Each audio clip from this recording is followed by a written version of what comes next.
Voici un autre épisode de notre série d'hôpital Urgence du Peuple.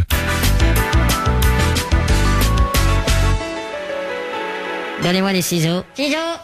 Alors, docteur Christopher Slucker. Ah, salut Malcolm. Comme ça, c'est vous qui opérez le ministre de l'Environnement. Je vais vous dire, c'est pas facile. Mais qu'est-ce que vous faites? Vous êtes en train de lui greffer un ordinateur? Enfin, c'est vous qui m'avez dit de lui intégrer l'Internet. Mais non, je parlais de ses qualités, j'ai dit qu'il était intègre et honnête. Oh merde. Mais vous lui avez rallongé les bras? Ah, vous avez dit qu'il arrêtait pas de se retrousser les manches. J'ai dit qu'il avait pas peur de se retrousser les manches, c'est une expression. Ah bah là, faudrait savoir, hein. Il fallait lui installer une vessie artificielle. Une vessie artificielle? Eh oui. Et comment il va faire pour savoir s'il a envie? Il va avoir une envie artificielle. Ça veut dire qu'on va le maintenir en vie artificiellement? Et qu'est-ce que tu fous avec ces aiguilles? Ah, ça, c'est la médecine asiatique. Mais Pas vrai, asiatique? Oui, docteur.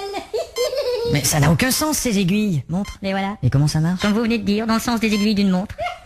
Bon, mettez-moi de l'ordre dans tout ça, je repasse dans 1 heure. Je comprends pas qu'il se soit pas encore fait virer, lui. Eh, Malcolm! Tiens, bonjour, docteur. Alors, vous savez, vous pouvez m'appeler Tiddly-Dis, je suis dans la merde. Comment ça? Je viens de confier une opération à un collègue et le patient n'a plus forme humaine. C'est une horreur. Vous savez, l'horreur est humaine. Ouais, tout le monde peut se tromper. Ah, ces hôpitaux. En effet. Elle est bien loin, cette époque où on pouvait prodiguer nos soins à la maison. Quoi, y a votre maison qui est malade? Mais qu'est-ce que vous avez tous à rien comprendre de ce que je dis aujourd'hui? Bah, c'est-à-dire... Vous avez rien à faire? Oui. Bon, pourquoi vous allez pas le faire? Absolument. On travaille après tout. Mais parfaitement. Alors, faut pas rester planté là? Évidemment. Eh bien, vous devriez y aller. Extrêmement. Et cessez de m'appeler maman. Ouais, excusez-moi, c'est parce que j'ai pas une mère. Docteur Malcolm. Ah tiens, bonjour docteur.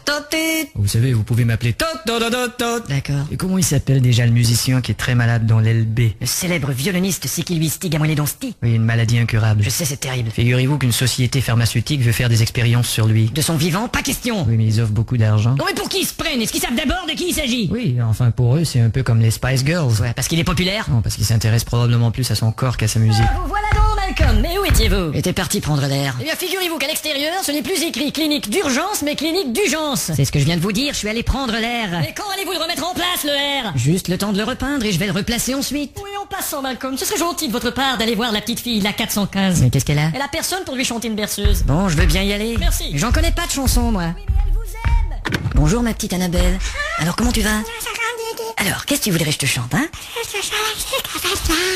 Bon, je vais te chanter quelque chose, mais je connais pas toutes les paroles, d'accord? D'accord. Alors, on y va. On prend toujours un train pour quelques... Un grand train, un grand train. T'aimes ça? Oui. Tu sais qui a écrit cette chanson? Non. C'est Gilbert de... Je peux m'en aller maintenant?